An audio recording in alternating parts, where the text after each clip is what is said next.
Hello, and welcome back to Ergo Corvus channel. Yeah! Your source for the latest in choose your own adventure books. I don't know. See, I thought you were going to say the latest in all ergonomic, Oh, yeah. The latest in ergonomic chairs, keyboards, and accessories. Other things that are ergonomic. We got everything's ergonomic here. Propane and propane. Yeah, ergonomic and ergonomic accessories. That was what popped into my mind. That's right, Ty. The latest. Yeah! We got a book straight from 1987 right here. Whoa! I think I got that right. 1985. Wow. Republished in 2017. Wow. Yep. So anyway, today we're reading. We're reading. Well, one of my fanfics? Normally on these streams I say we're reading a multiple path game book because choose your own adventure is a copyrighted term. You can only use when you are talking about the Choose Your Own Adventure brand. But for the first time in this series of streams, I'm actually reading a Choose Your Own Adventure brand book, so I can say we're reading a Choose Your Own Adventure book. Whoa! Because all of the other previous ones we've done have been Give Yourself Goosebumps, Fighting Fantasy, and then just the Sonic game books. Mm-hmm. Oh, and one Mario game book. Yes. Yes. But yeah, for the first time in the series, I'm actually reading a Choose Your Own Adventure book. I actually have it physically too, so I can't get in trouble. Touch the mic, do some ASMR. Here's some page flipping. I don't know if that does that come across. Maybe it's really there. Yes, so I can't get in trouble. Yay! At least not for this. Yeah, and this is I don't know. This counts as fair use, right? It's transformative. We're doing this for the purposes of criticism and parody or whatever. So it's fine. Commentary, I don't know, is that part of fair use? I don't know. Yeah, who knows? But if it's illegal, I'm not here. Oh, okay, sure. If it's legal, then I'm totally here. That's just me kind of like ducking over to the side and changing my voice. Yeah, you are pretty good at doing some impersonating voice work, you. Which, by the way, random plug, unless anything changes, we're probably going to do Ace Attorney tomorrow. Oh, yeah. More voice work. Yeah. Anyway, what? Wait, speaking of fairies, I was curious if you saw I put you into the Souls-like I made for V as a boss. What? No, I didn't. I haven't. Oh, yeah, I remember. Yeah, you were working on a... Well, last time I saw you were working on... It was like a tactical RPG, but I didn't know there's a Souls-like now. Whoa! That's so cool! Yeah, I got to check that out. Yeah, where have you been posting that on? Well, I've kind of like... I don't know if you've been posting that on, like, Twitter, because I don't think I've followed you on Blue Sky. I've, like, completely moved over to Blue Sky. So, if that's why I haven't seen it. But, yeah. You made it in a month for his birthday. Link the VOD later? Okay, cool. Awesome. Yeah, I'd love to see that, actually. Oh, yeah. Yeah, I want to see my boss fight. Heck yeah! Cool. Definitely, do you get, anybody... punched? Do you get punched in the face? If you're the boss and they have to fight you? I mean, I guess. Do you get punched in the face? I don't know if there's punching in that game, but I guess we'll find out. I immediately went to punch you. Just want to see me get punched in the face so much. Wow. No. What a loving partner. No! I only ever want to beat you in Mario Party, which is what I did to you today. Yeah, you did. Yeah, pretty good, actually. With a bonus star, though, so I don't know if that really counts. Hey, the other day I, if it wasn't really badly beat you in Mario Party. Oh, yeah, wait, what did that one... What was the results on that one? I don't remember. Was it like 4 I got like 2 to stars like in 1? a row because we're playing like Jamboree and that's a thing. Yeah. So yeah, I was able to do that. But either way. This isn't Mario. Should we get started with The Magic of the Unicorn? Yeah. By Deborah Lerme Goodman. Oh, you know what? Hang on, not to immediately go off onto a tangent as soon as you say that. But I wanted to say it because of The Magic of the Unicorn, it reminded me. All I can think of whenever I see a unicorn nowadays is Dan Avidan's cover of the last Unicorn song. Oh yeah. Yeah, highly recommend you listen to that if you haven't. It's really good. Yeah. I remember looking on YouTube for it one day, and I could not find the version I used to listen to. So I don't know if it got taken down for some reason, or like because they were the ones who posted it. So I don't know if there was like an issue or whatever. But yeah, I like just making your guy talk about NSP. I love Dan Avidan, says Ergo. We don't have the technology to have 2 reactive PNGs in one room, so we're sharing my body, and then you're just a cardboard cutout. Yeah. What I'm doing is I am psychically sending my voice into your brain and forcing you to say it with your mouth. And so I'm forcing you to now say the rest of the book. Also, this book, I think, is one that I had... This is one of the Choose Your Own Adventure books that I had in my collection. It had a different cover, because I think they did new cover art for the re-releases. But yeah, I definitely remember this one. Our scientists are working hard on multi-reactive technology. I hope so.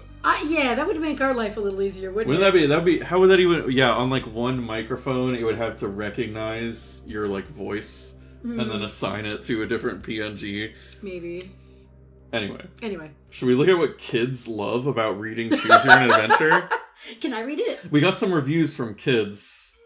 What, do you want to read these? Yeah, I want to read it. Okay. AJ Lang, age 10. I think that these books are fantastic, and I'm amazed how many endings there are. Lindsay LaFlamme, age 9. They have amazing books, and they show tough decisions in life that may have consequences. Consequences is a hard word for a 9-year-old. Yeah, wow. Good job. Zinnia Green, age 9. I think the books are really eventful and fun. I am still alive so far. I'm glad you're still alive, Zinnia. Yeah, we're not talking about the book, just real life. I'm still alive. Jade Prescott, age 10. I can never ever read enough Choose Your Own Adventure. Okay. And then lastly, Sheldon Frank, age 9. You can read the same books over and over, but each time it's a different adventure. Nice.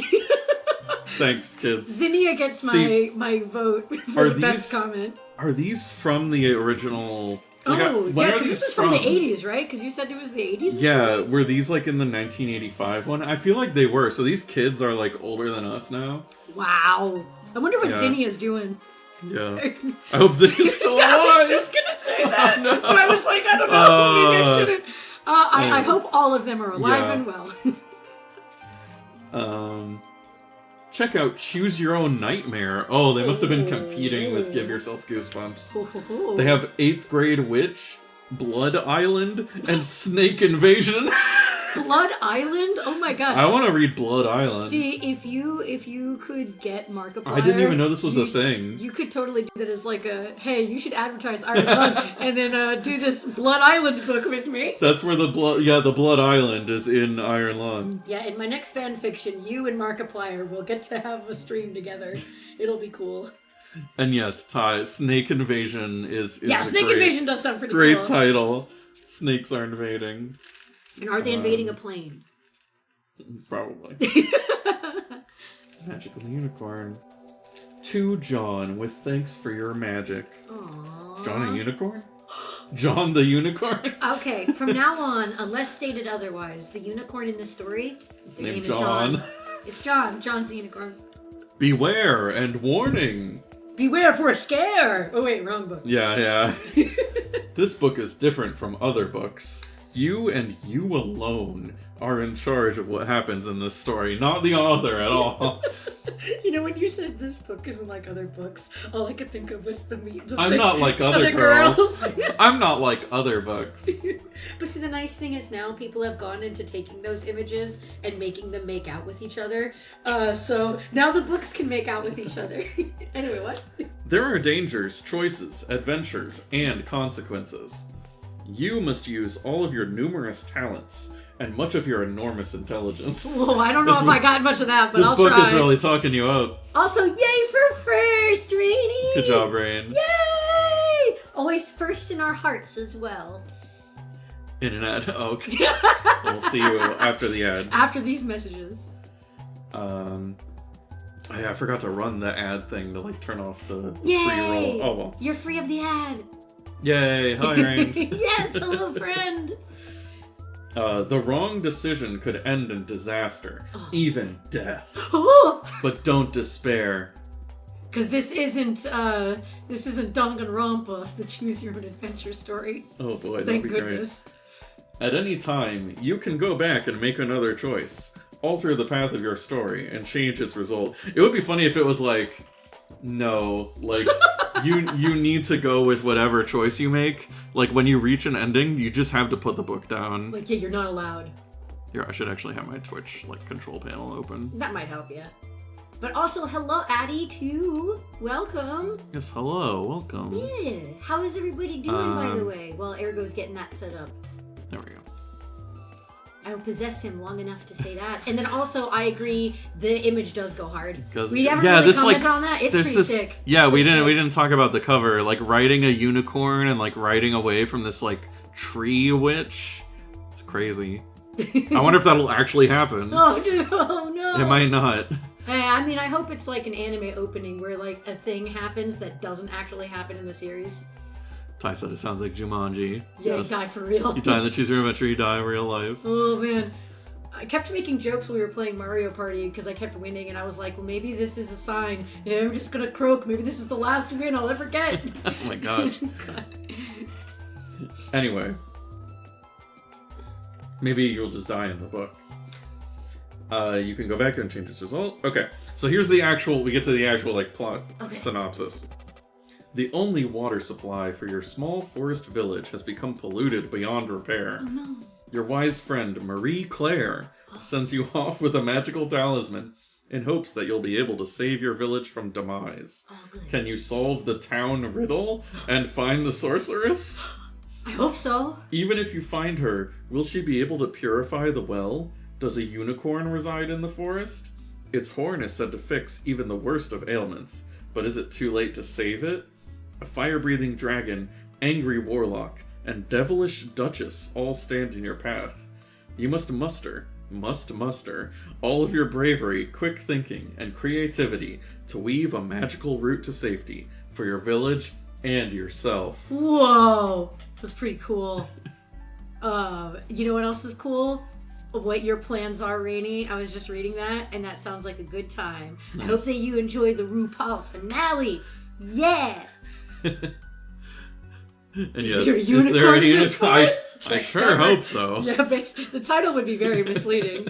You must muster your mustard. I like that, Addie. That's good. Alright, here we begin for real. Okay. The summer of 1507 Oh. is exceptionally dry throughout Flanders. Fires scorch the forests, crops wither, and animals collapse from thirst. Nowhere is the drought as severe as in your own small village. Just last week, when you went to check the dwindling water supply, you discovered a dead rat floating in the well, upon which everyone depended. Since then, the water has been foul and tainted. Just from one rat? Yeah, I mean... It's just one rat. I mean, I don't know, like... Nothing against rats, but, I mean... It's a dead body. I think that's kind of bad no matter what. Like, even if it's just one. Just boil the water. I mean, fair point, I guess. They haven't figured that out in 1507? I mean, probably. Anyway. Well, actually, I don't know. Maybe they had, maybe They haven't figured out how to purify water yet. Yeah. The barrels of rainwater are nearly empty, and all attempts to dig a new well have yielded nothing but dry earth. One morning, after weeding the field you inherited when your parents died 10 years ago... I guess we're not playing a kid in this? You pay a visit to Marie Claire, although it's like the Middle Ages, so yeah, we probably are like 12. Yeah, even if you are 12, you're an adult now. We're 12, our parents died when we were 2, and we've been running the farm since we were 2 years old. Your parents were seniors, they were 22. Yeah. Yeah. Your parents had you, when they were 12. One morning after weeding the field you inherited when your parents died 10 years ago, you pay a visit to Marie Claire. She's the oldest person in the village. Oh, she's like 16. And one of your special friends. Special friends. I love that. We got like a picture of her. She has a little dog. Oh, yeah. And a cat. Oh, Man, if she is actually 16, based on the illustration, she's a really old 16. She actually does look old. She looks pretty bad. Yeah. I mean, it's the Middle Ages. Some people say this might be the last summer any of us lives to see, you tell her sadly. Oh. None of the other villages around has enough water to share with us, and it's hopeless to keep trying to dig a new well. I wish there was something I could do about it. Also, I think it's just funny, like, you know what do kids want to read? They want to read about people dying in a medieval village. Yeah. They want to read about peasants. I mean, statistically, there's probably one kid who's like, wow. I want to know what it's like to be a peasant in, what is it? Is this France? Where's Flanders? Is that England? Hold on, I'm going to look it up. Springfield. Apparently this is historical fiction. Flanders. Did you catch what I said? What? I said Springfield. I got, yeah. Flanders refers to the Dutch-speaking northern region of Belgium. Okay. There you go. Neat. We're in Belgium. Cool. Hope we can eat some waffles. Marie Claire looks up from her knitting. You could try to lure a unicorn to the well. I like that's her first answer. You know what I would do? Just lure a unicorn to the well. Why hasn't anybody done it yet? It's so obvious. Why, the touch of its horn purifies even poison. But Marie Claire, you exclaim. Around here, unicorns are rarer than water. I mean, yeah, I would think so. Yeah.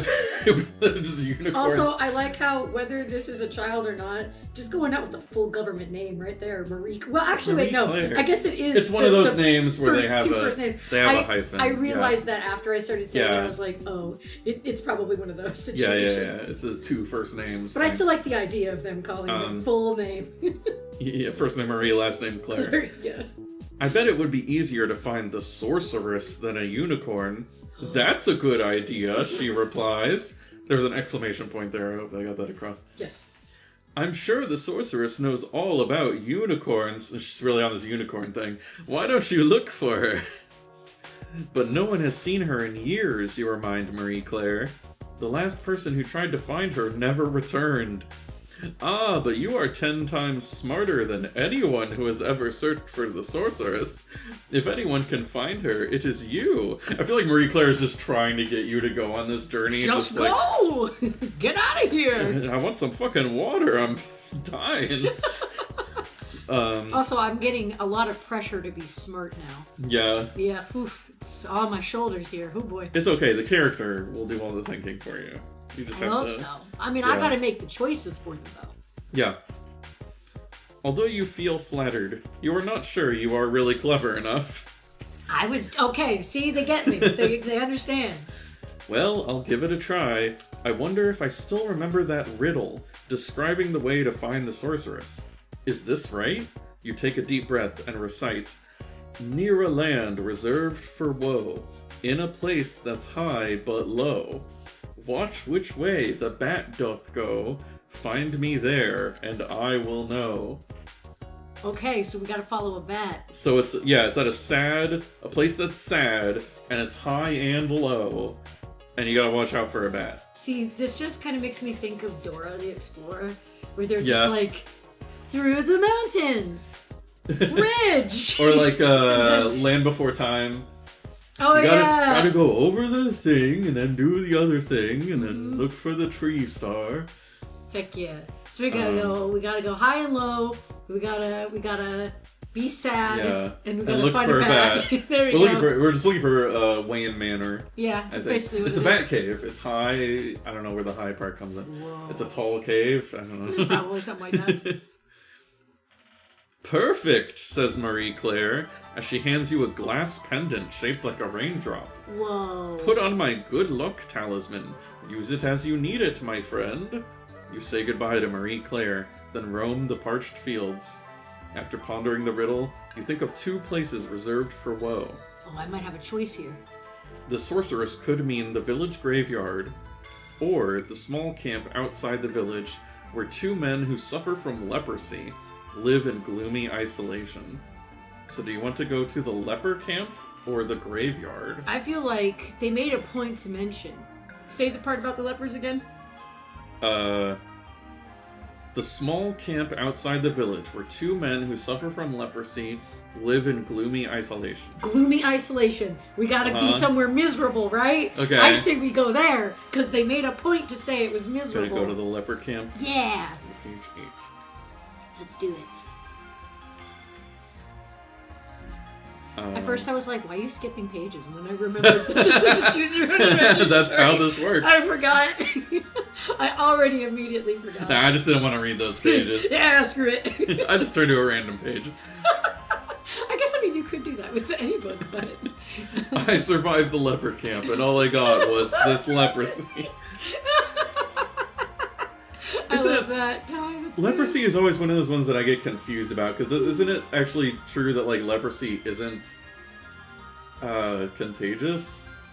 Or it's, like, confusing, because I think leprosy was used to refer to, like, multiple different diseases. I don't know. Well, here, you know what? We can do a learning because I remember, stream. I read a book where, like, there was a character who had leprosy, Uh-huh.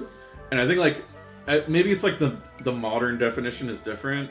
Mm-hmm. Yeah, leprosy is multiple conditions. Yeah, like, it was probably also just used to refer to, like, people with, like, the plague or whatever.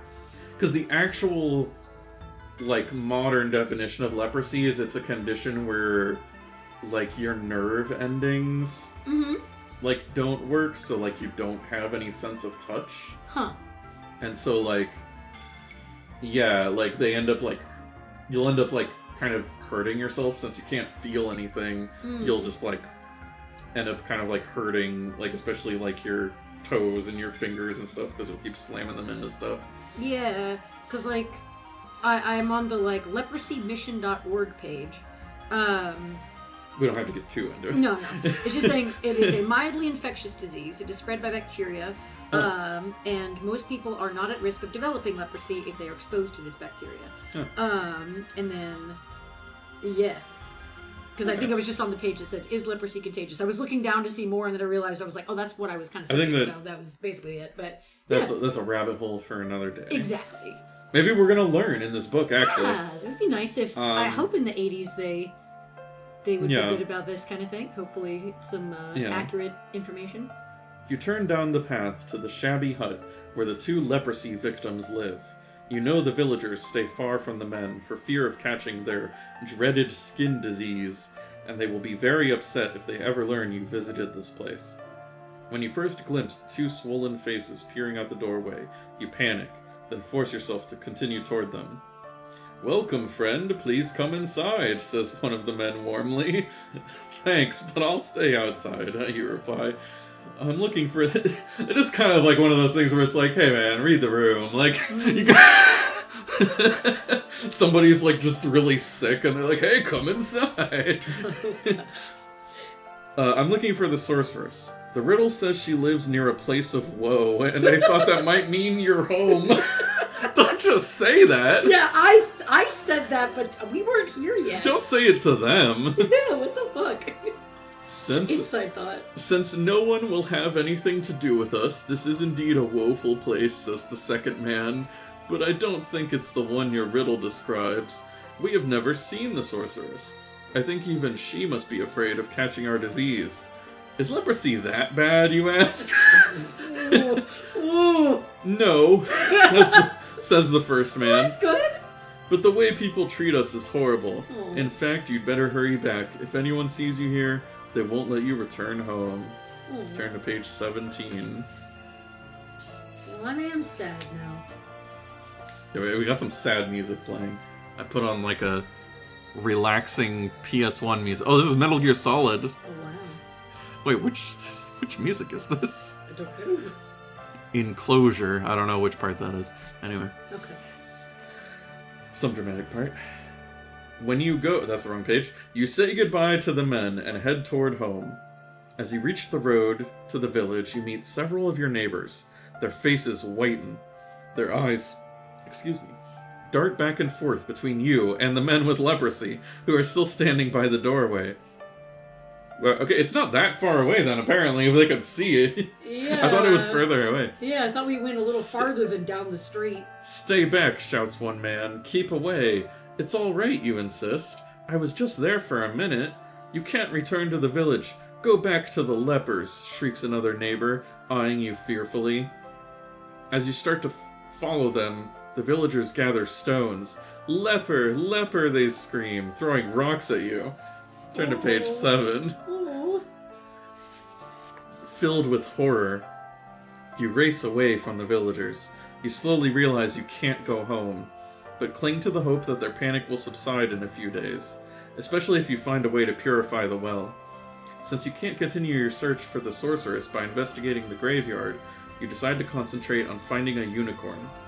That's right, I can't go back to the grave. I mean, we could cheat and I could do that, but it's going to be like, this is the path you chose. Yep. It's the path you chose. You turn away from your village and walk along the road toward the forest, hoping to find a unicorn there. Just run into one. Yeah. Before long, you hear a cart approaching behind you. The driver is Simon, a traveling peddler you've always liked. You wave to him and ask, "Where are you going?" Simon pulls the cart to a halt beside you. Everyone around here is too upset about the drought to take much interest in my trinkets. I'm going to try my luck in the city of Eris. At least people will be trading there. Want to join me? I wouldn't mind some company for such a long trip. Eris, you've never been to that city before. Although you would love to go, you suspect unicorns are more likely to live in the forest. Maybe there's a city unicorn, you don't know. Yeah, true. But maybe you could meet someone in Eris who could tell you how to find a unicorn.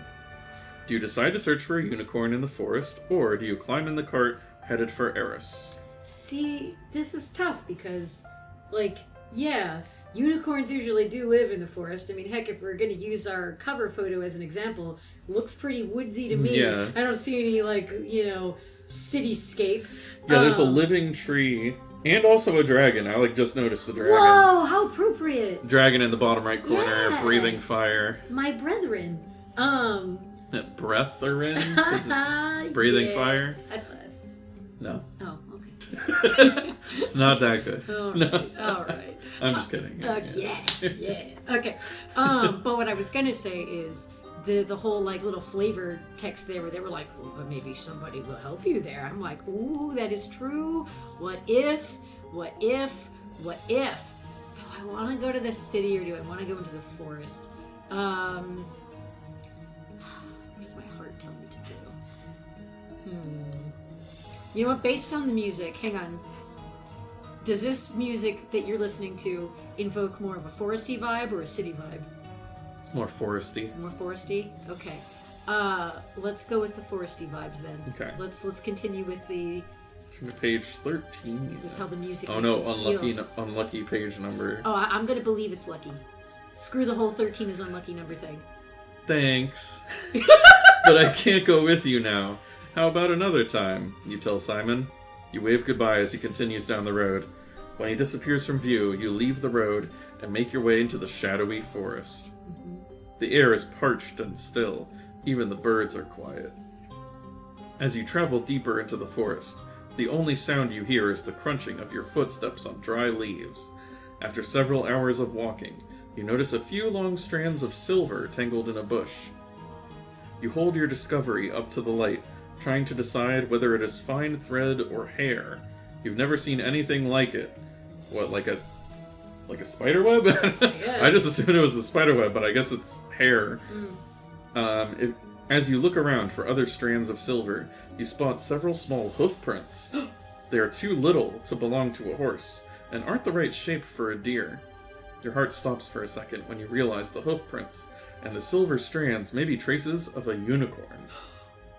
You search for more evidence, and are surprised to see that the hoof prints lead in one direction, and the silver hairs in another. You pause, trying to decide which way to go.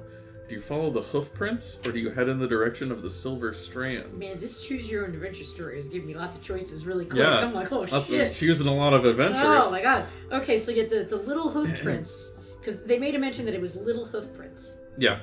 Well, I mean, what if it's just, a weird dog? Or with hooves? Like weird little booties or something, I don't know. The hooved dog of Belgium. I was just thinking little tiny, I don't know. And so it's like, oh, maybe they're wearing booties. It's a cryptid.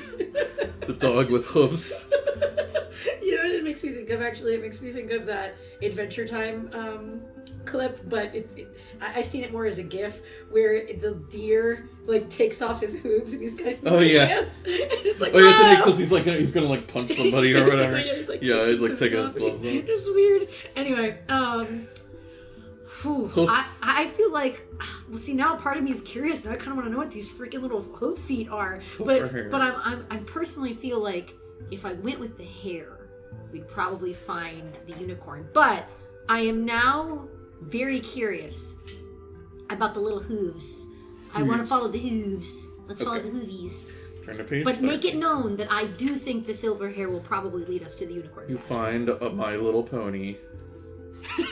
Ty, yes, the little hoof prints, small dog extraordinaire. You track the hoof prints to a small clearing. There you find a small white horse nibbling wild flowers. The animal raises its head and stares at you for a second before breaking into a frenzied gallop. You hesitate, trying to decide if it is just a horse or if it could possibly be a more magical creature. Yeah, what is a unicorn but just a horse with a horn on it? Yeah. We do have a picture here and it does not have a horn. Well, maybe it's a baby unicorn. Maybe babies don't have a horn yet. Maybe it's like a little thingy in there. Well, then it's useless. Whoa! Rude. Do you run after the animal, or do you turn away to follow the silver strands? You could still go back to that. But what if this little horse is a cryptid? You know what? Let's commit. Okay. Tax fraud. I mean, let's commit. Gonna run after... Yes. You're gonna chase a horse. Yep. Are you faster than a horse? Apparently you are, because the white horse gallops so awkwardly that you have little trouble catching up with it. Faster than comparison! Yay! You grab its mane and throw your arms around its slender neck. Only then do you notice the small stump on the top of its head. You're hurting me, gasps the creature. Oh no! You are shocked by the animal's voice. Are you some kind of magic horse? Or a hornless unicorn? I'm a unicorn, and if you'll release me, I'll tell you why my horn is missing. You let go of the unicorn and smooth its tangled mane. I'm sorry, I didn't mean to hurt you. Normally, I could shake you right off, but several hours ago the warlock, the terror of this forest, cut off my horn. Without it, I have no magic or strength. I'll be dead by daybreak. Oh no! Oh no, you cry! I do! Oh no! That's awful! Part of you feels compelled to help the unicorn, or at least stay with it through the night. I'll just stay here and, catch you while you die. That's all. I mean, that's also nice, but still bad. But another part of you wants to look for the warlock before he gets too far away with the horn. And punch him. Do you ask, where can I find the warlock, or do you decide to help the unicorn? Oh, I thought both would do it. Wait, what? What's the difference? I think that means, staying with the unicorn. I want to punch the warlock. Give me whatever option. So 64 is to punch the warlock. Go to page Nintendo 64.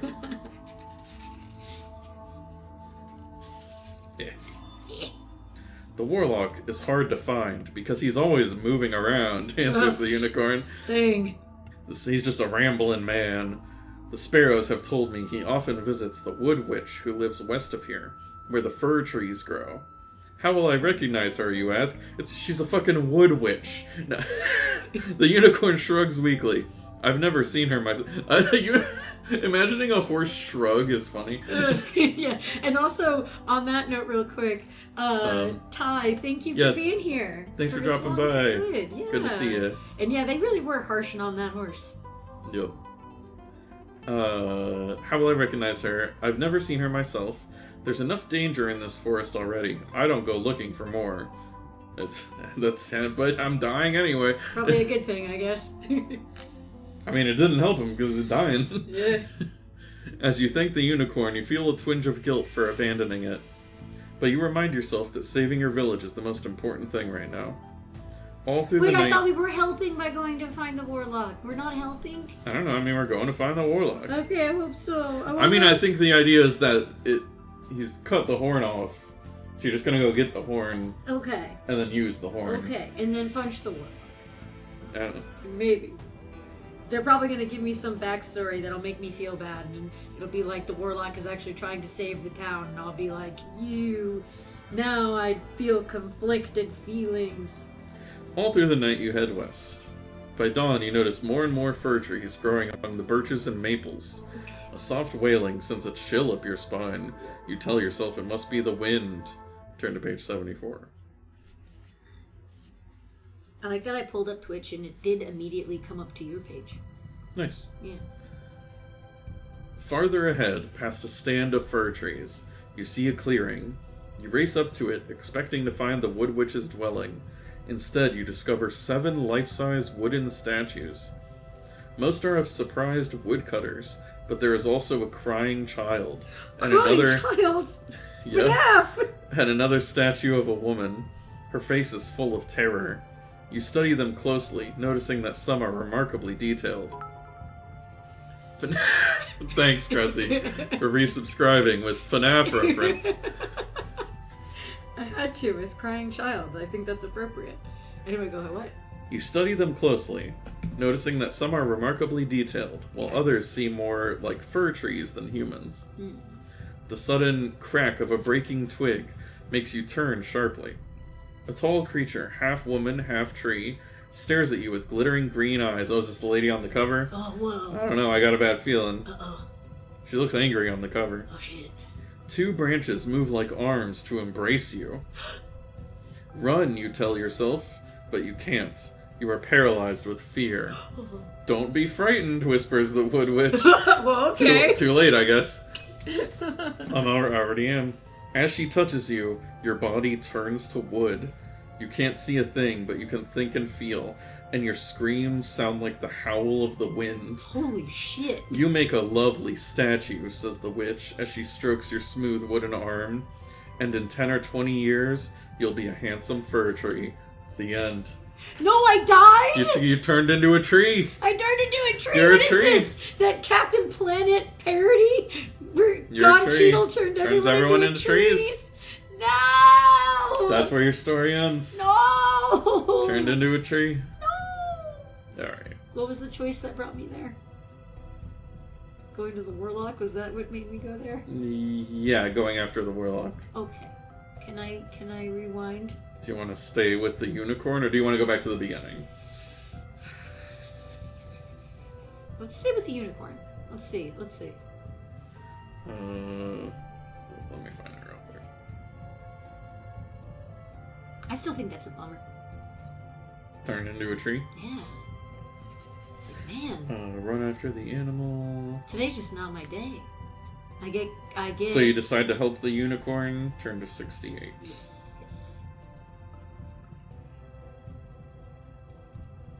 Oops. There's a cool griffin on one of these. Whoa, Griffin McElroy? What can I do to help, you ask the unicorn. The unicorn sighs. There is only one way you can save me, and even then, I'm not sure it will work. Tell me what it is. When thousands of teardrops are combined with moonlight, explains the unicorn, they form a rainbow of tears, which has special healing power for unicorns. I'll do it, you exclaim eagerly. It's kind of you to offer, but the rainbow probably requires more tears than you can weep. You'd be surprised how much I can cry, you insist. I'm just really I sad. could cry so much. So many tears. What's that mean? Pats the top of your head. This baby can cry so many tears. This baby has so many tears in it. It takes thousands of tears, the unicorn reminds you. I could run home. Oh, look at this unicorn is really, like, does not even want to try. This unicorn, I think, just wants to die. Like, don't bother. I could run home to get my friends to help. I also just want to note we're on page 69. Nice. Nice. You suggest. Although you're not really sure anyone in the village will listen to you. The unicorn shakes its head sadly. There is so little time. Remember, by dawn I'll be dead. Do you decide to cry the rainbow of tears yourself? Or do you decide to bring your friends to help cry for the unicorn? I would like to think that my friends will either be nice enough to trust in me, or ignorant enough to trust in me, like, Okay. or, what you call it, rebellious enough if their parents are like, no, you can't. They'd be like, fuck off, mom. Alright. So I'm gonna try to trust my Gonna friends. get your friends. Yeah, let's go. I'm gonna trust my friends.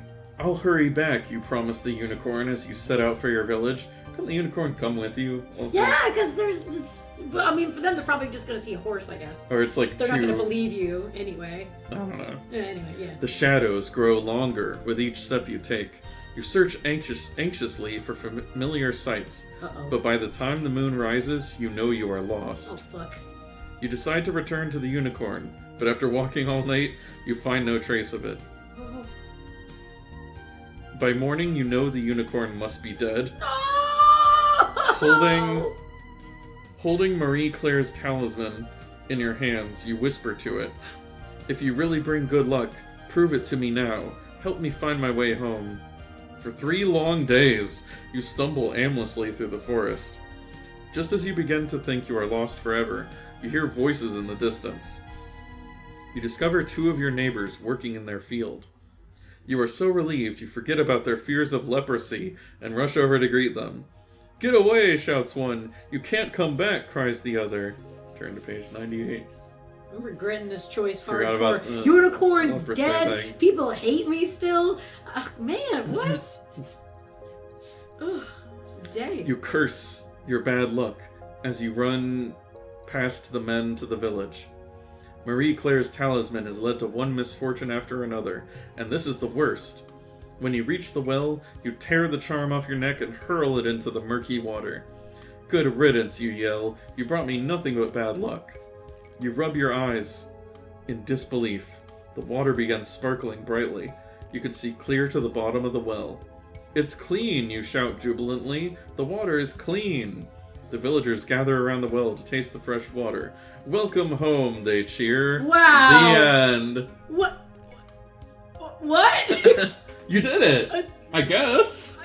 Good end? No, the unicorn. I mean, the unicorn died, yeah. No! We're gonna save the unicorn. What the fuck? Yeah. So also, wait, you could just... This whole time you could have just thrown the Yeah, Marie the pendant. Claire, what the heck? All you had to do is throw the pendant into the well. What? Yeah, okay. You wanna start over? No. Do another path? I want to cry the tears my gosh dang Oh, self. I mean, let me see if I want to can- see what that leads to. I want See if I to. I can want to find cry it. my own tears. Let me watch the end of the Iron Giant 30 times. That might get me there.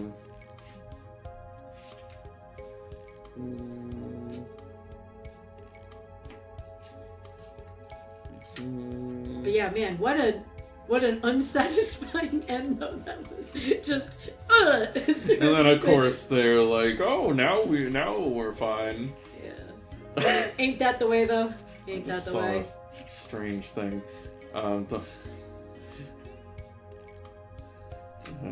Okay, Cry the Rainbow of Tears yourself is page 102. Yep. I'm pretty sure it's gonna lead to an end, but I'm just curious. I want to try. Let me try to cry the rainbow of tears, you insist. I'm touched by your kindness and courage. The unicorn glances at the sky. The moon will rise in a few hours. Until then, just rest. When darkness cloaks the forest, and the moon is high, the unicorn murmurs, "It is time." You remind yourself of every unhappiness you've ever experienced, and tears begin to trickle down your cheeks. Then you imagine all kinds of misfortunes that could happen in the future. You sob uncontrollably as tears drip off your nose and chin, soaking your shirt.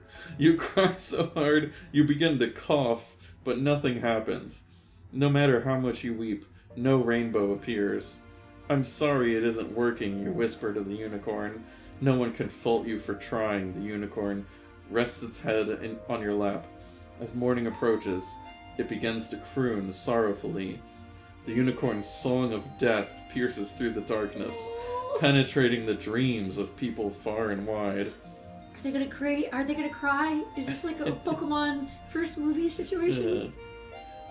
With the first blush of dawn, the unicorn's voice falters, and you notice the sound of galloping hoofs. Before you have a chance to wonder who is approaching, a unicorn plunges through the shrubs. It halts beside you and lowers its lustrous horn to touch the head of the dying unicorn. Their eyes meet. You watch the unicorn in your lap smile peacefully, then close its eyes for the last time. No! What? No! The second unicorn raises its head and says, "Thank you for staying with my sister. Is there anything I can do to repay you?" "As a matter of fact, there is. You described the problem facing your village. Climb on my back and show me the way," replies the unicorn. You clutch its mane as the unicorn races through the forest towards your village. The end. Fuck that! No! No, no, no! I don't Okay. like it. You want to go all the way back to the beginning? Yeah, let's time travel back to the beginning. You can also go to that town, the city. Yeah, maybe I should go to the city. Well, that was... Let's try the non-leper path. Yeah, let's see what happens. So, you're gonna go to the graveyard instead? Yeah, let's go to Lavender Town. I think that was where everything went wrong. Yeah, unfortunately. It's going to the lepers. It's not the lepers' fault. It's not their Yeah. fault. It's man's fault for being so stupid.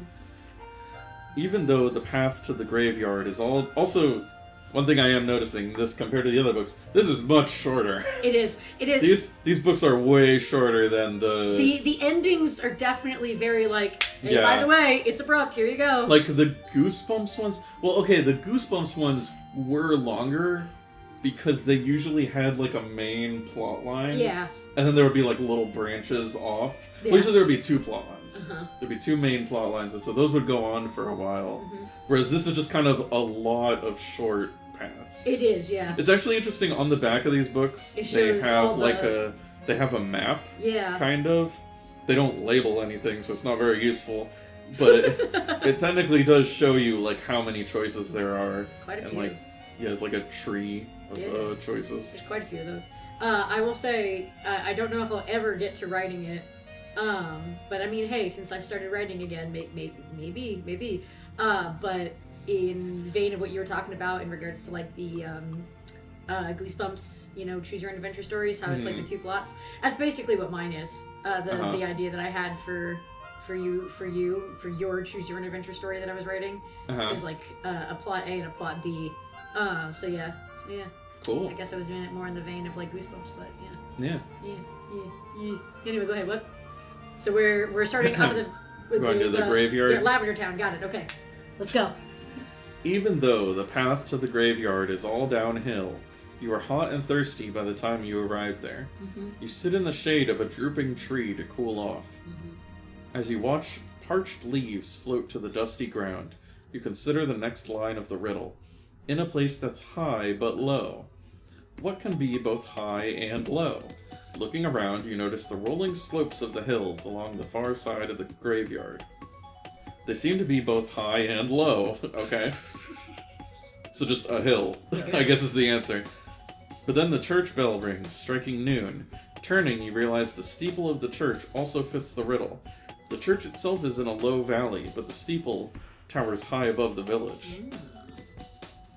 Do you walk over to the hills, or do you enter the church?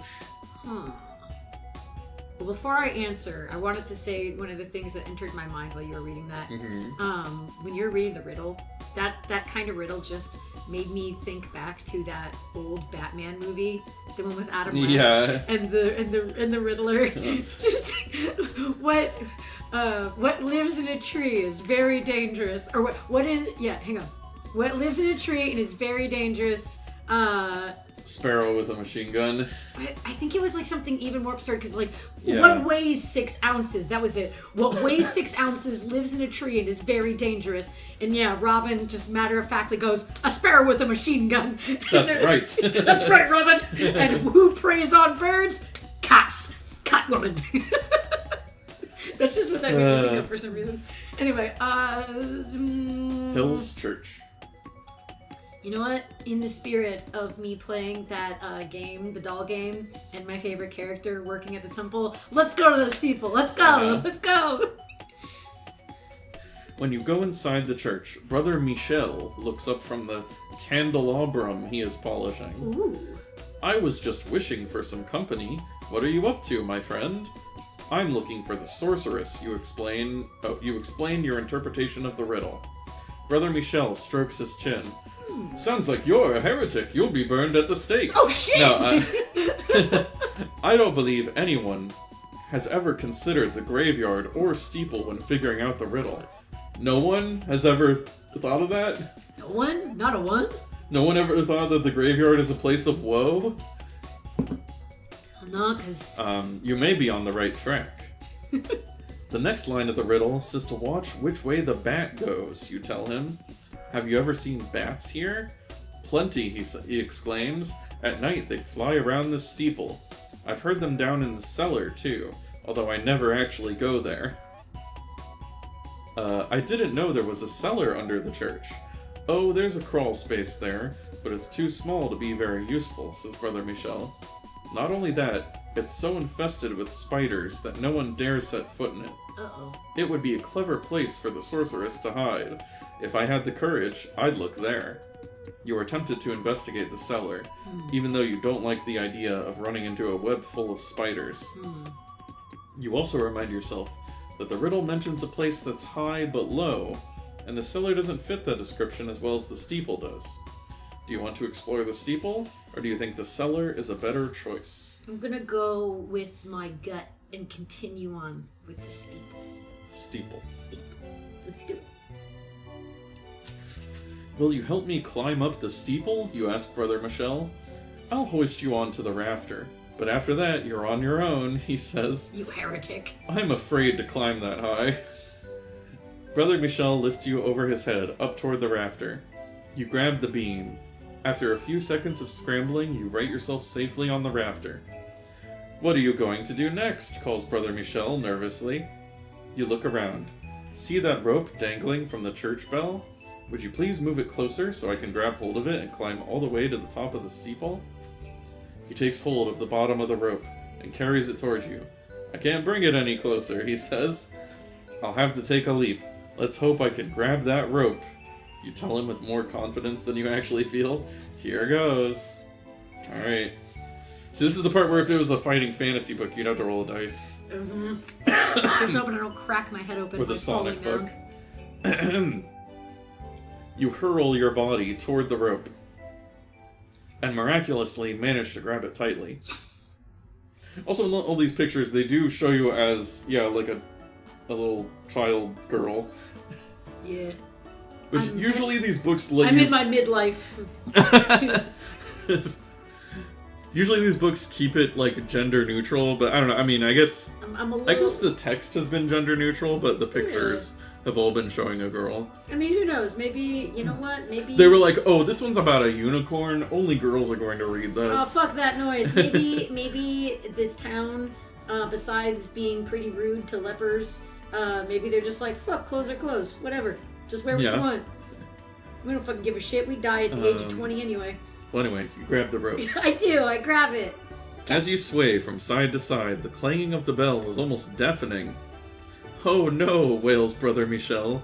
Now the whole village will come running to find out why the bell is ringing.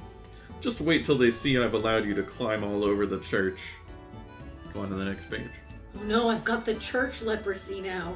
You bell ringer! Get out of the village. No one rings the bell. You pay no attention. A trap door by the base of the bell has swung open, releasing a frightened bat. It flutters anxiously around you, then swoops out the window below. What's behind that door up there? You ask Brother Michel. I had no idea it was there, he replies. Then the next line of the riddle, watch which way the bat doth go, springs into your mind. You think you should probably follow the bat out the window, but you're very curious about the trap door. Do you begin climbing down to follow the bat, or do you find out what's behind the trap door? I'm not gonna get distracted. Let's follow that bat. Okay, Follow gonna bat, follow the riddle. follow that. You die. Oh. Well, I mean, hey, that would be funny if you turned the page and been like, your hand accidentally relaxed too much on the rope and you fall off the rope and die. And you're dead. Goodbye. Could you tell me where that bat went? You ask Brother Michel as you climb down. To the bat store. He dashes out and hurries back. It's sitting on the ledge outside the window. You swing the rope toward the rafter and jump onto the beam. The bell clangs crazily. I'll distract the villagers so they don't scare the bat away, Brother Michel tells you. You thank him. I'm going to lower myself onto the windowsill, then go out on the ledge, you say. That's good. Taking a deep breath, you step through the window, onto the narrow wooden ledge. As you should. The sun-scorched wood feels hot on your bare feet. You flatten your back against the building, and try to control the dizziness that threatens to overwhelm you. The bat cocks its head at you expectantly, then flutters further along the ledge. You are terrified to take another step. You squeeze your eyes shut, conscious only of the blood pounding in your ears. You finally force yourself to open your eyes. The bat is still waiting. As you edge towards it, an enormous splinter pierces your foot. Oh no. Unbearable pain pulses up your leg, filling your entire body. How big is the splinter? Apparently pretty big. I don't think that's a splinter. I Yeah, think that's I just don't think that's anymore. I think it just got stabbed. yeah, sharp twig. What's it? Impaled. You just got impaled. Yeah, this is a stake. Your leg jerks into the air and your arms fly out in a desperate attempt to steady yourself. I just had the Kermit Muppet Just image of him. flailing. Whoa! Anyway, go ahead. But there is nothing to grab. You scream with horror as you plummet to the ground. Oh no! Is this an end? When you regain consciousness, a crowd of villagers is gathered around you. You're alive, thank heaven, cries Marie Claire. Yes, but you've broken both your legs, shit! says Brother Michel. You know your search for the sorceress is over. What the hell? The end. Oh my gosh! You broke your legs. Oh, I can still go. Just, cast me up. Oh, granted, they probably didn't know how to fix most of that, maybe, back then. Yeah. I don't know. Didn't have wheelchairs. I guess. Jeez. I could crawl So- after the bat. Fuck that bat. Do you want to just go back a step and do the trapdoor? Yeah, let's Where try the the bat- trapdoor. Where the bat came from? Maybe I should have gotten distracted. Yeah, right. That also, you were following the riddle, and that just Yeah. leads to death? Yeah, What's up with this fucking riddle? yeah, I agree. This is absurd. Oh. It's so absurd. We're gonna hold that thought. I have to use the dragon's room. I'll be right Okay. back. I am excited to find out what death I've got now. Because it Yeah. sounds Yeah. No. Not gonna have much more to read when you come back. There's a lot of bad end. We haven't found a single, Well, okay, we technically found 2 endings where we fixed the water situation, but those both involved a unicorn dying, so, yeah. Man, we still haven't found, or the other things it mentioned. It mentioned an evil duchess. Oh yeah, and a dragon. We haven't encountered a dragon. It mentions an angry warlock. We've heard about the warlock, but we haven't met him. I don't know if we meet the warlock, if he's just mentioned.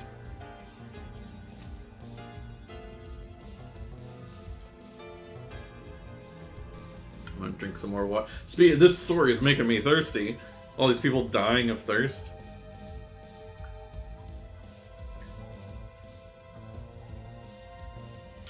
What music do we have playing right now?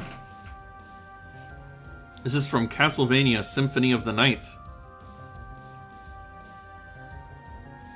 This is Crystal Teardrops.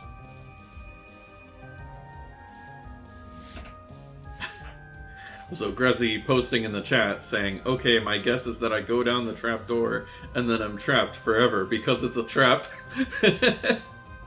Well, okay, you're going up a trap door. Because it's at the top of the what do you call it, steeple? Mm-hmm.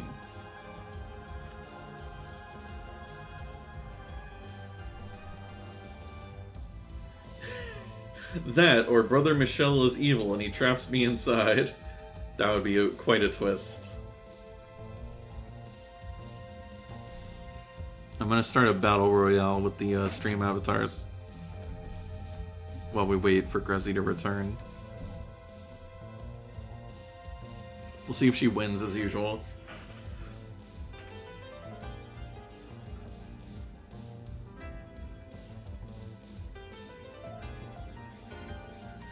Alright. I'm looking also at the branches of choices on the back. Because I guess, again, I wish there was some kind of label to this. It's kind of hard to interpret this, but yeah, we can see like the first choice where it's the graveyard or the lepers, right? That was like the first one. No, wait, it was... Wait, didn't we get a choice even before that? Because it was if we just want to look for the unicorn or if we want to do... No, it is the lepers or the graveyard. That is where it starts. Yeah. So I guess, yeah, no matter what, you start with the riddle. Grezy has won the Battle Royale. Who would have thought? Why do you win? You win so much.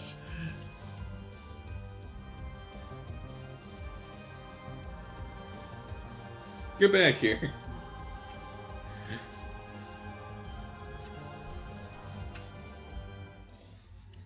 Okay. But yeah, there were... I'm thinking of paths we haven't taken. We didn't go to the city. That's probably where the evil Duchess is. She's probably in the city.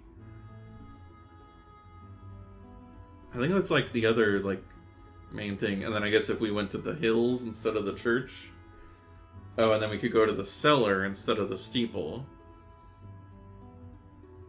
I think those are like the main paths we haven't done.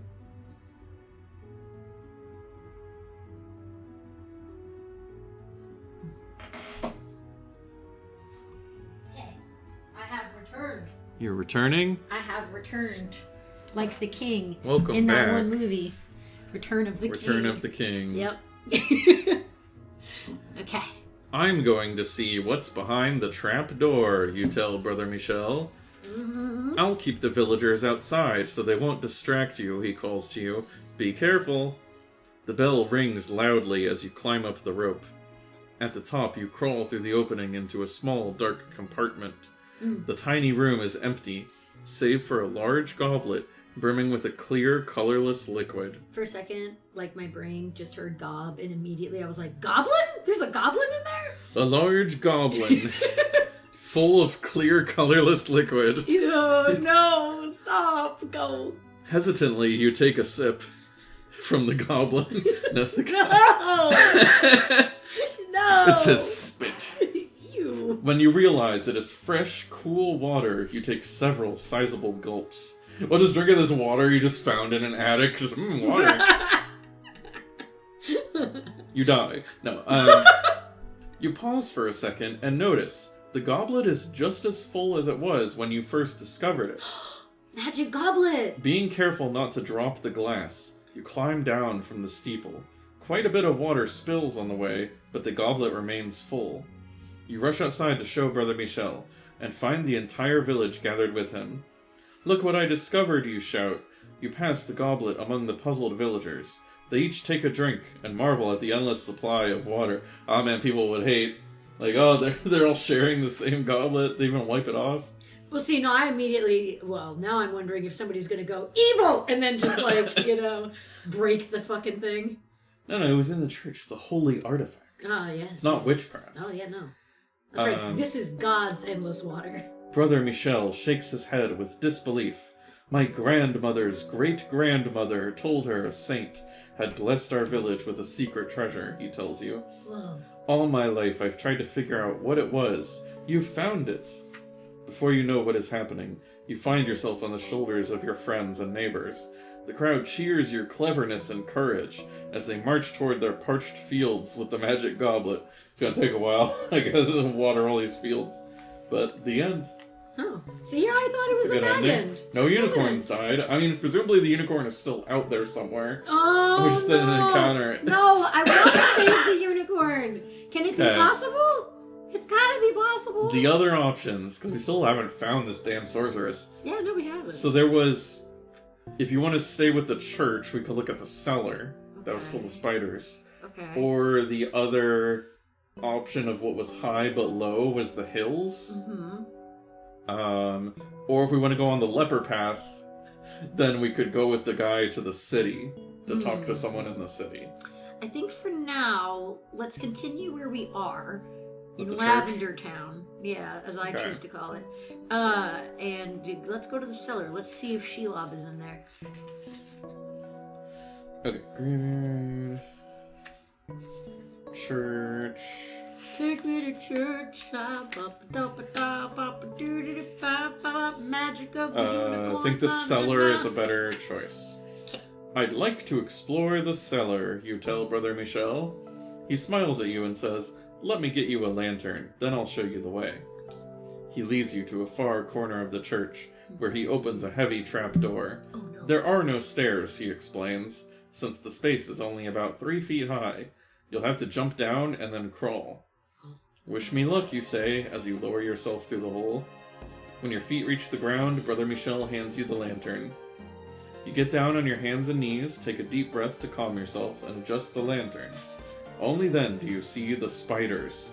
Thousands, maybe millions of them, are clustered on dense veils of cobwebs that fill the entire space, I don't like that. except for a narrow passageway. I don't like that at all. Yep.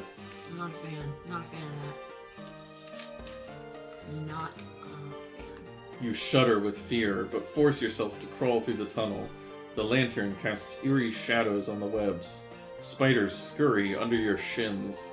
Strangely enough, you think you hear a faint sound of gurgling water. Just then a bat swoops towards you. You flatten yourself to the ground, and quickly cover your head with your hands. The bat soars over you, then flies straight through the wall of webs, creating a new tunnel. You shine the light of the lantern into the bat's passageway, but all you can see is blackness. You'd like to follow the bat to see if it leads you to the sorceress, but you also want to find out what's making the gurgling noise. Do you continue down the tunnel you are in now, or do you decide to chase the bat? Every time we've listened to this goddamn riddle, we've gotten hurt. Let's continue with that trend and see if that happens. Gonna chase the bat? Chase the bat. Turn to page 80.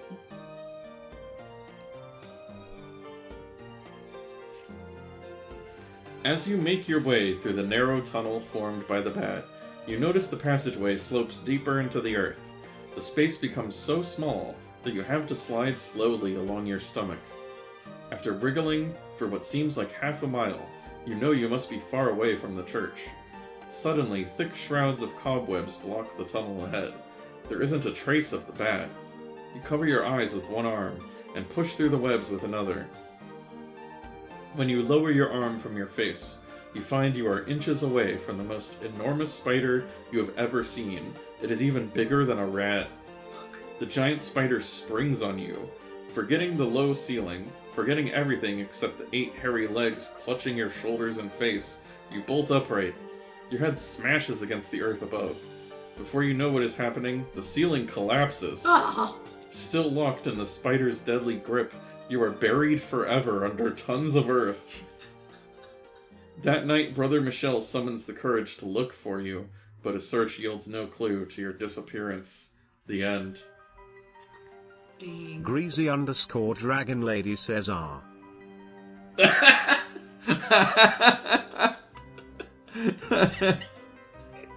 For reference, she typed in ah like a ton of A's, but the text-to-speech just said ah. Wait, really? Yeah, it just said ah.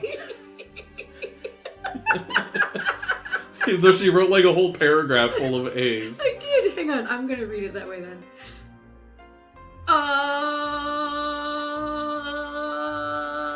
See, actually, it would probably just go. I was expecting it to say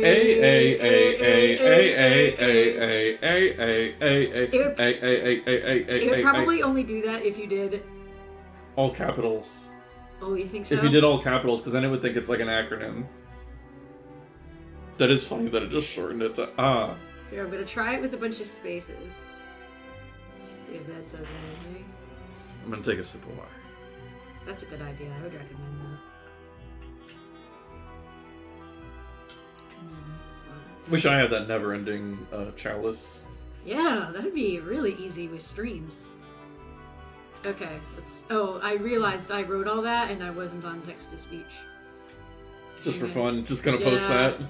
Just hang on. Let's copy this shit. Oh my god. Life is so difficult. I'm so sorry. Hang on. Don't do anything. Don't do anything. Don't do anything. Don't do anything. Don't do anything. Don't do anything. Okay, let me get some channel points. Nice. Okay. Don't do anything. Don't do anything. Do it don't already. Oh my gosh, I'm trying. I'm trying. Life is difficult. Greasy_Dragon Lady says HH.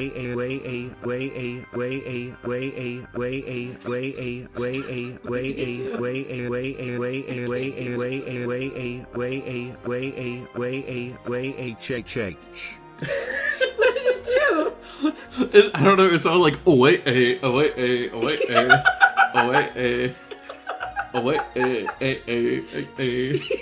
That's what it sounded like. I'll try later on to do it. You don't have to. Well, later on, I'll try again connecting the capital A's and see if it reads it differently. Okay, go ahead. Anyway. Oh yeah, we were in died. choice. I was dead. Did you want to go back and just not follow the bat, or do you want to do something different? Again, this proves the thing, though, that we were talking about. Every time we try to follow this gosh dang riddle, we die. Yeah. What the hell? Okay, so... This book is teaching you not to trust riddles. Apparently. So... The other option was what, again? If you want to go to another path, we could look at the hills instead of the church. But no, what was the other path? Like, it was follow the bat or what? Don't follow the bat. Okay, let's not follow the bat then. Okay, We're still in the cellar, but we're not following the bat. Because we know that every time we try to listen to the riddle, we die horribly. Yeah.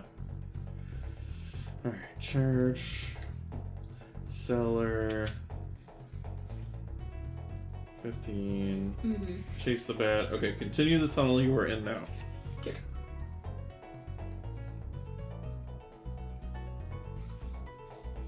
Oh, I think we got some Spyro music playing. Ooh. Yeah, this is like one of those ones. One of the hub worlds, I think. Oh, cool. Can't go wrong with that. Wow, this one is also an end. Okay. Oh, great. Oh, it might be a good one though. Let's see. Oh, okay. The sound of water becomes more distinct as you creep steadily through the passageway. You are so intent on following the sound that you barely notice the spiders or the dusty webs anymore. At last, the light of your lantern flashes brightly on a rushing underground stream. The water smells fresh, so you taste it. You shriek with delight, for the water is sweet and very cold. Your discovery of the stream saves your village. You and your friends manage to divert the flow so it runs directly under the trapdoor in the church. Although it makes a peculiar well, everyone is too happy to care. The end. You found water. Cool. In response to that, here you go. Greasy_Dragon Lady says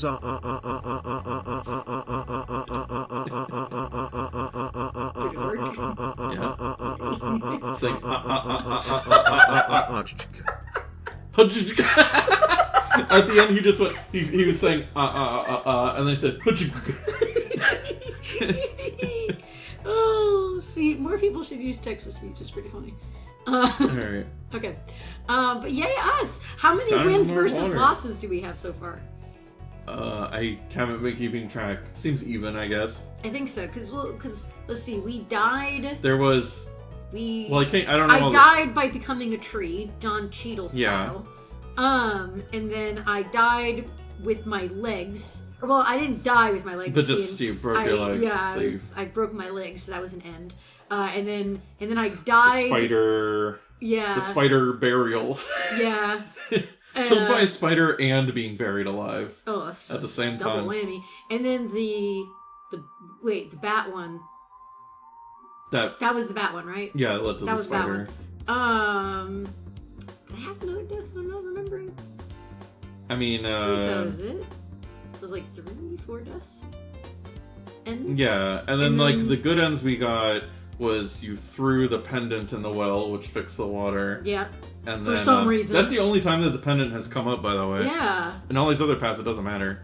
And then the unicorn. The unicorn saved. Yeah, said thank you for staying watching with over my now dead sister. Dead sister. I thought the unicorn was going to save them. I thought. Yeah, that it was going to heal the other unicorn. Yeah, no, apparently not. Apparently not. No. Yeah. But yeah, we had that one, and then now this cup one. Oh yeah, we found the cup, and then we Yeah. found the river underwater. Yeah. Yep. So we've had about even 3 to 4 or 4 to 4. Yeah. Okay, so you know what? Let's fucking go to the city. Gonna go to the city? Let's backtrack. Let's go. Going to the big city! Go to the big city. This feels like it'll be, yeah, some different stuff. Let's go to the big city. Mm-mm. For 3 days, while you ride through the forest on your way to Eris, you keep your eyes open for any sign of a unicorn. When you reach the outskirts of the city, you tell Simon about your search for a unicorn. Maybe you should have told him sooner. Yeah. It's a good thing you mentioned this. He was probably just wondering, why do you just keep looking around? I mean, there's not much to do. It's not like they had phones back then. They were going to be occupying themselves on, their social media account. It's a good thing you mentioned this, he says. I happen to know that the Duchess of Eris has a unicorn horn. She keeps it on hand in case someone tries to poison her wine. I've heard she dips the horn in her goblet before she takes a sip. Maybe the Duchess will lend you her unicorn horn. I don't know, a person like that who's constantly being threatened with poison sounds like a lovely person. So I don't know if they're going to let us borrow anything. That's a good idea, you answer. But do you really think the Duchess would let me borrow it? That's what I'm saying. That's hard to say, Simon admits. I've also heard there's a tapestry weaver in Eris who knows a lot about unicorn magic. He might be willing to help you. Do you decide to ask the Duchess to lend you her horn? Or do you ask Simon to take you to the weaver? Well, because I don't trust a person who is constantly being poisoned and therefore needs to use a unicorn horn before they drink anything, I am going to go with the Weaver. Let's go. And also because now I just have that song, Dreamweaver, in my head. Anyway, I totally didn't sing that on key at all. But anyway. Riding through Eris, you enjoy watching the city people bustle about in their fancy but dust-covered clothing. Finally, the cart stops at the tapestry workshop. Simon leads you into a large bright room filled with looms, each holding a portion of a woven scene. These tapestries will hang in the castles of kings, he tells you. Although you know how to weave ordinary cloth, you have never seen a tapestry before. The two of you walk over to one loom, on which a few weavers are creating a huge tapestry showing a knight. I'm looking for a weaver named Emile. Do any of you know him? Asks Simon. One of the men smiles and points to his chest. You found him. He's in my heart. I love him. Aw, I love that. Simon nudges you forward. I want to find a unicorn, you explain. The water in my village's well is tainted, and we might not last the summer unless it is purified. I'm told the touch of a unicorn's horn will clean it. You've come to the right man, says Emile. You say goodbye to Simon as Emile takes you aside. I know 2 solutions to your problem, but neither is easy, Emile tells you. I've heard one may obtain a unicorn by performing a ritual called the Circle of Wishes. However, it is very difficult and may cause you great anguish. The other way to clean your well is to weave a magic tapestry, and I can show you how to do that. It will take a full month to make. Oh, shit. Once you complete it, you simply float the tapestry in the well, and the water will become pure. The Circle of Wishes sounds frightening to you, but time is short. Can your village survive during the month required to weave the magic tapestry? No offense to the village, but they're kind of a bunch of dicks. So, I'm not trying to say that they deserve it, but I think maybe it's a good idea for them to wait a minute, Okay. They chose to be ignorant. So you're gonna weave a magic tapestry? Yeah, I will try to weave the tapestry. Hopefully, people aren't too parched in the month. Let's hope. Emile gives you a small loom and a basket of white yarn. Much of the magic of the tapestry comes from the dyes you will use to color the yarn before you begin to weave. I will give you instructions, but you must gather the special plants for the dyes yourself. You probably know most of the plants, but moonroot is quite extraordinary. He hands you a drawing of the strange herb. It looks like a mandrake, basically. Moonroot? I've never heard of it. No one in my village uses it to dye clothing. Emile laughs.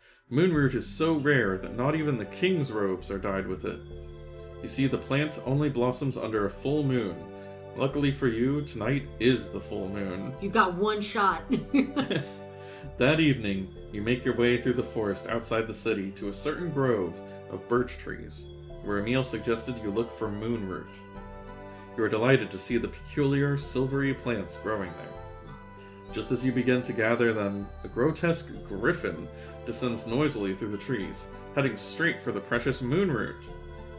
Do you hide and watch to see what the griffin is up to, or do you step forward to fight off the griffin? Oh shit! Am I gonna go fight Griffin McElroy, or am I gonna...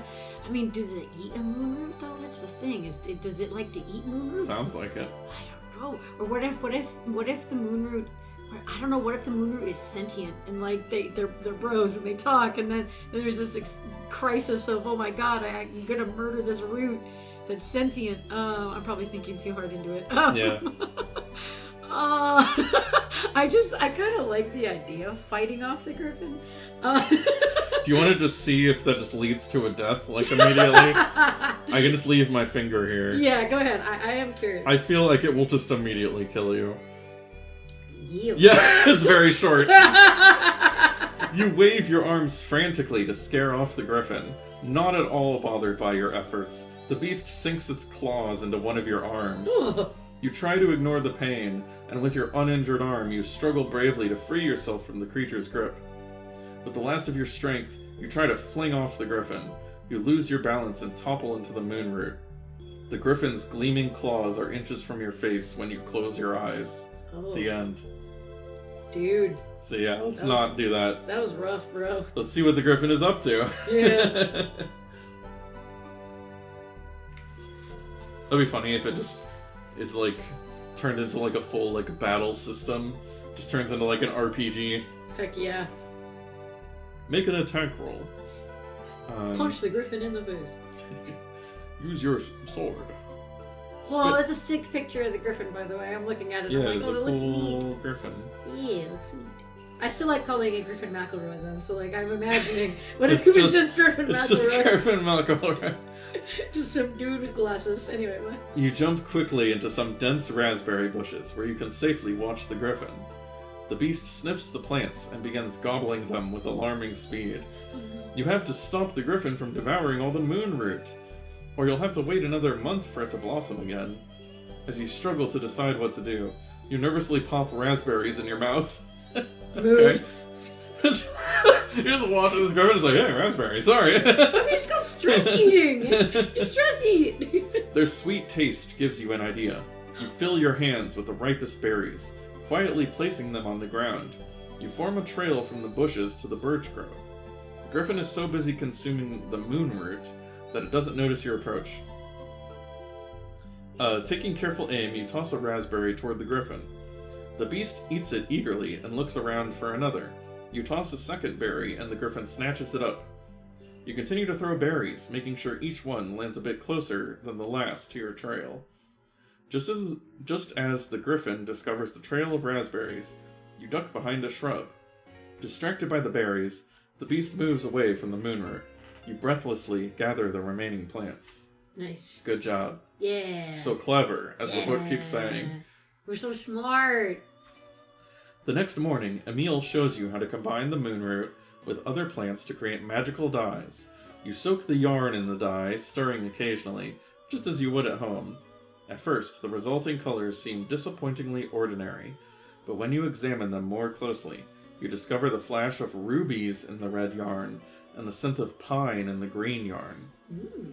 When you hold the blue yarn beside your ear, you hear the sound of rushing water.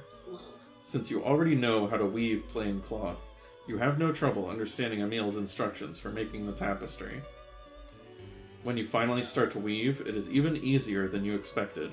The yarn seems to lead your fingers, creating a design of its own. While Emil weaves only an inch of a regular tapestry each day, you weave almost a foot of your magic tapestry. Man, Emil sucks at his job. Oh gosh, is Emil gonna get jealous? Oh no! Oh god! Oh no! Oh no! As the days pass, you see the tapestry shows a unicorn dancing in the forest by the light of the moon. Each morning, when you resume weaving, you discover the moon is in a slightly different phase, and the unicorn is in another position. Spooky. Emil assures you that the scenes in magic tapestries are always changing. Finally, when you have finished weaving, you cut the tapestry off the loom and roll it up. You are eager to see if the tapestry really does purify water, but you are also sad to be leaving Emil. You've grown to like him and the other weavers. When you say goodbye to Emil, he replies, I wish you weren't leaving. You've learned so much, and I enjoy having you around. Why don't you send the tapestry home with a messenger and stay on here as a weaver? No, I don't trust it. I You're don't going trust back to the it. village? Go back to the village. Okay. I don't trust it. Somebody's gonna do Gonna, a like, nab. steal it or whatever. Because it's magic! Yeah. I'll miss you too, you tell Emil, but I have to go home. I'll always be grateful for your help. Also, I could just come back. Yeah, right? It's not no once It you was leave, like- you can never It was return. like a couple days journey, yeah. Emil gives you money to pay someone to drive you and the magic tapestry home. That's very nice. You ask the driver, yeah, he'd give you money for an Uber. Medieval Uber. You ask the driver to let you off just outside your village while you patiently wait until everyone is asleep. Yeah, is everybody's still gonna be like, leper! Leper! Even though it's been a month. Oh, jeez. You hope your neighbors will put aside their fears of leprosy when they discover you've purified the water. Quietly, you drag the heavy tapestry to the well. When you unroll it, you see it now shows a unicorn dipping its horn into a well. You shove the tapestry in and listen for a splash as it hits the water. Then you lower a bucket and pull up some water. It smells fresh and tastes better than ever. Yay. At dawn, you run to Marie Claire's house and wake her up. She hugs you joyfully as you cry, Come outside, taste the water, I've made it pure. She drinks the fresh water, and you tell her about the magic tapestry. But where is it? Asks Marie Claire, peering into the well. You gaze into the water. All you see is the pale reflection of the moon in the early morning sky. The end. Whoa. That's probably like the best ending we've got. That was like the most that one seemed like a complex definite one. Yeah. Yeah. Yeah, that one seemed more like, hey, this is a genuine end. We didn't find the actual unicorn, but we made a tapestry of one. We did. I feel like that's a good Should we? good stopping point. Well, we can leave a little. So for people listening at home, This is true. Maybe you can save people the listening at unicorn. home, yeah, there's still more paths we did not go down. I'm I think so we saw. sad. I think we saw most of them. That's but there's still. That's my sad thing. Yeah, maybe you can find. Yeah, maybe you can Listener save them. at home. And you know what? If you want to see a sad but beautiful animation of a unicorn, I'd recommend the Scarborough Fair NSP. Or wait, no, is it? Who did it? I know Dan sings it. Dan Avidan sings it. So just look up Dan Avidan's Scarborough Fair. It's with a dragon and a unicorn, and it's really cool. Cool. Yeah, it's very sad, but it's really cool. So I'd recommend. But yeah, speaking of sad, that poor baby unicorn. I'm still mad about it. But maybe, yes, as Ergo said, maybe you at home, can Save get the this. unicorn. That's right. If you There's buy a now, dragon. We didn't even encounter the Yeah, dragon. where the fuck? I'm the dragon. What the hell? Where's the dragon? Yeah, justice for the dragons. Dragon Ball. But yeah, you too can do this by going to Amazon.com and I mean, actually, or your local bookstore. Thank you. Yeah, I don't really want to Look for a copy of Magic of the promote that. Unicorn. You can either find the original, maybe you can find an original 1985 copy. Yeah. They're probably super busted up. I remember looking in your like grandparents' like stuff. And you'll find it. Go ahead. I remember, my Choose Your Own Adventure books, even back in the day, they got really busted up. I guess maybe because I was reading them so much. I don't know. Yeah. But yeah, they had like pages falling out and stuff. It's just like when I do the Sonic books with Rain and they're all missing pages. Yeah. all the scans of those are missing pages. Yeah. Those books are basically lost media now. Yeah, it sucks. If you have a grandparent who has the Sonic Choose Your Own Adventures, you should help the world out. At least Choose Co, I guess, is preserving the Choose Your Own Adventure books. I want to count. So, like, that seems to be the first. So I'm going to count every other dot that I see. Do you want to count how many endings there are? So 1, 2, well, those 3. are choices. Yeah. Oh, okay. Do you just want the endings? Or 1, 2, 3, 4, 5, 6. Well, those would be... Those are the ones that just go straight down. Those would just be pages, I guess. Oh. Okay, maybe I'm too stupid to read this. Here, What? you read it. Okay, you tell me how many? How many endings? How many? Yeah, sure. Well, it says 27 on the cover. Oh, So well. it's probably... Hold on, should we fact check? Yeah, please. See if that's accurate? Because it's 4, 5, 6, 7, 8, 9, 10, 11, 12, 13, 14, 15, 16, 17, 18, 19, 20, 21, 22, 23, 24, 25, 26, 27. All right. Good. They were At least right. according to the map on the back. And how many endings did we get? We didn't get 27. Like, nowhere near that. Yeah, like 10? Jeez. Well, no, because there were a bunch that were just like immediate, like death or whatever. So maybe more like 15 Yeah. or so. Griffin McElroy did kill us, so... Yeah, so Yeah. there must still be a lot more paths. Yeah. So, Alright. that was a good time. That was a good time. Yeah. Do you think you're going to try to, like, revisit this series more often?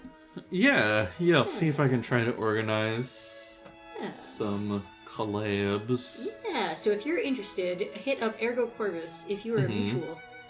If you are a stranger, cannot guarantee nothing. Yeah, I mean, maybe. Maybe. Not unheard of, but maybe. Maybe.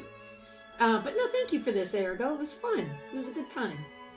I'm glad that we got to do that. Thanks for joining me. We saved the village Yeah. sometimes. I don't know. I mean, I guess some of them maybe. Maybe. We saved Marie Claire, Sure. the old lady. I wonder if she founded Claire's. I don't know why I thought And it. that's- Because of the jewelry. And this was the story of how that was founded. Exactly. I was going to say something earlier. I was like, this is the story of how Zephyr Hills was founded. The water was so pure. Oh, jeez. Aquafina, whatever. I don't know. Other water, Dasani. Isn't Dasani the one everyone's like, ew, it tastes gross? I don't know. I think Dasani Oh. tastes fine, but I mean... I mean, like, I think all bottled water is a scam anyway, so... Well, I mean, yeah, but... like, ugh. But yeah. And again, that always makes me think of the freaking Pro CD skit, the Hories and the Verdies. Oh yeah, when you get into a throat hobby. massages, so I can really, like, taste the water. The or, like, water drinking hobbyist. And if you must go bottle to go with a, what was he saying, like an Aquafina or Zephyr Hills and I don't know. Dasani. Yeah. Anyway, but yes, good times were had by all. And are we gonna try to raid somebody, Ergo, or do you think anybody's on? We can do a quick little looky. I know I saw Kath win online around the time we started. Okay. Kath I know Verdant is on. Oh. I know Ty mentioned it was his birthday at some point. Oh, is Ty streaming? No. Oh, you're talking about Verdant. Yes. Yeah, Verdant's birthday was a couple days ago. Yeah. Yeah. Well, he's playing Yu-Gi-Oh! So how about we say hi to him playing Yu-Gi-Oh! Yeah! Cards are like books. Yeah! They're made out of paper. One-page books. Yeah. They got some text Yeah, on them yeah. usually, yeah. And they got pictures. Mhm. And this book that we had, you guys didn't get to see them, but there were pictures in there. All And right. I can say that as the person who was here. That'll be all from me for now. Yes. See you tomorrow, Yes. hopefully, on Grezy's channel. With some great... Is that song in Great Ace Attorney? I don't think so, actually. There's like a different version of it, yeah. Something. Well, we'll find out. We'll find out next time. Bye. Objection!